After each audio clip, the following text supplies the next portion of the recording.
আগামী 18ই মে রাজশাহী কেন্দ্রীয় শহীদ মিনার নির্মাণ কাজের উদ্বোধন হতে যাচ্ছে। এ উপলক্ষে জেলা পরিষদ কর্তৃক রাজশাহী কেন্দ্রীয় শহীদ মিনার নির্মাণ কাজের উদ্বোধন পূর্ব প্রস্তুতি সভা অনুষ্ঠিত হয়েছে।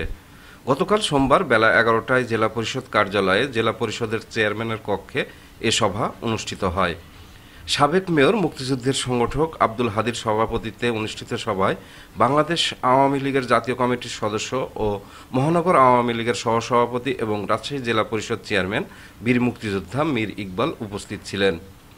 এ সময় অন্যদের মধ্যে কবি ও সাহিত্যিক বীর মুক্তিযোদ্ধা প্রফেসর রুহুল আমিন প্রামাণিক, জাসদ কেন্দ্রীয় কমিটির সহসভাপতি অ্যাডভোকেট মুজিবুল হক বকু, বীর মুক্তিযোদ্ধা আইবুর রহমান, বীর মুক্তিযোদ্ধা তৈবুর রহমান, বীর মুক্তিযোদ্ধা এস জহিরুল ইসলাম, বীর মুক্তিযোদ্ধা অ্যাডভোকেট মোনারুল ইসলাম, বীর মুক্তিযোদ্ধা রবিউল ইসলাম, বীর মুক্তিযোদ্ধা আব্দুস সালাম কোরবান আলী, বীর মুক্তিযোদ্ধা কামরুজ্জামান, বীর মুক্তিযোদ্ধা আমিনুল হক টুকু, বীর মুক্তিযোদ্ধা আওরঙ্গজেব সহ বিভিন্ন শ্রেণী পেশার কর্মকর্তারা উপস্থিত ছিলেন।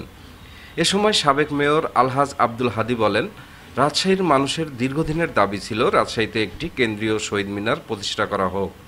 আগামী 18ই মে রাজশাহী কেন্দ্রীয় শহীদ মিনার নির্মাণ কাজের উদ্বোধন হতে যাচ্ছে। রাজশাহী জেলা পরিষদ কর্তৃক একটি দর্শনীয় কেন্দ্রীয় শহীদ মিনার হবে, তা রাজশাহীবাসীর জন্য অত্যন্ত গর্বের। তিনি আরও বলেন, রাজশাহী জেলা পরিষদের চেয়ারম্যান বীর মুক্তিযোদ্ধা মীর ইকবাল একজন শহীদ পরিবারের সন্তান। জেলা পরিষদের সার্বিক সহযোগিতায় দৃষ্টিনন্দন কেন্দ্রীয় শহীদ মিনার নির্মাণের উদ্যোগ গ্রহণের জন্য ব্যক্তিগত ও রাজশাহীবাসীর পক্ষ থেকে তাকে অভিনন্দন জানায়।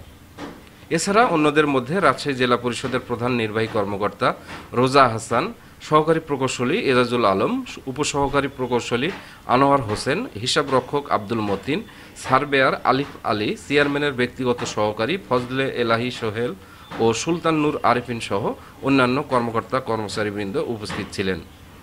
প্রস্তুতি সভা শেষে সভায় উপস্থিত সকলে রাজশাহী কেন্দ্রীয় শহীদ মিনার কাজের স্থান পরিদর্শন করেন।